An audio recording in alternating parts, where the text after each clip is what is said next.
Courtney Williams is about to infuse the Chicago Sky with all types of youthful energy, exuberance, and just athletic displays that are really going to engage the crowd and keep the crowd on edge in terms of thinking of what she might do next. As we're going to kind of just let some of this flow through, we see she gets it over here. She's just quickly getting into that right-hand layup. One thing she's going to consistently do is put pressure on the rim and generate paint touches at will whenever she wants to.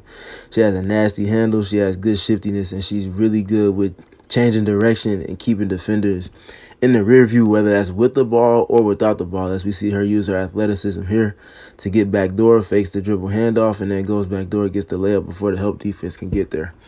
And then as we're going to see on this one, she's also going to bring a lot of heart, a lot of extra efforts that a lot of players might not necessarily give.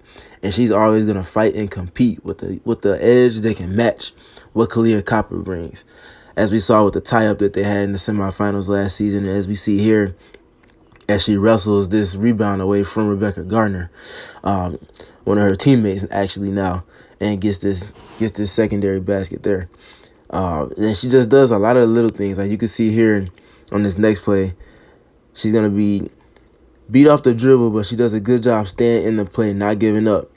As she has Breezy Jones step over to help on her responsibility after she gets beat. So rather than just letting the play die out, she veers back into Breezy Jones's defender, or a man, excuse me, goes help the helper, and then steals this pass, and then she's able to get in transition.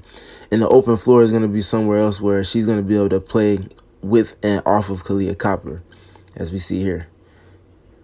And then another one of the big things that she's going to bring is whenever she has the ball, she's the mistress of the mid-range for a reason. You can't give her unders, because if you ever give her an under in terms of going under screens on her and pick and roll, she hesitates nothing. She hesitates with nothing she does. And she's just pulling up, and she has a quick trigger. And she also has great elevation. Again, she's only 5'8", but she's springy. She has quick twitch ability.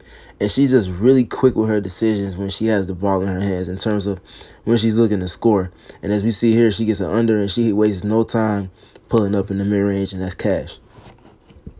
And then another dynamic she's going to bring to the Sky is, as we saw a little bit earlier, her ability to be a nuisance off the ball offensively. She can initiate offense, but she's equally, if not just as good without the ball in terms of running off of all types of variations of screens. The Connecticut Sun last season took her and really ran her off a lot of Iverson's cuts and things of that nature, where she would be coming off single and double screens and working off ball to create and be a moving target in general. As we see here, Kelsey Plum at the free throw line rotates over to anticipate her going over with the Iverson cut, and she veers back and fades on this, and then works herself into freedom again in the mid-range. And that's a layup for her, honestly. And then again, she gets an under and then works the mesh point and knocks that down. And she's just really going to be a solid piece as we see her working off the ball and then getting into pick and roll and then getting into that mid-range pull-up. She's really going to be a great piece for the Chicago Sky to add to the fold in this new era. Again, she gets another under. Jackie Young has to pay for that, and she knocks that down. And then here she gets an over and does a good job with the curl, getting to a spot where she's comfortable and knocks that down. And then lastly, we're going to see her working off of a stagger away, a double stag, or stagger away, excuse me. She's coming off of that. Gets into her quick 1-2, even with a trailing defender close by, but because she's the mistress of the mid-range, she's able to easily knock this contested shot down, this time veering to her left. You see the footwork, see the balance into it, the little hop, and then look at the elevation to where the contest is almost non-existent. She's just really going to be a lightning rod and spark plug to everything that the Sky are trying to transition into in this new era.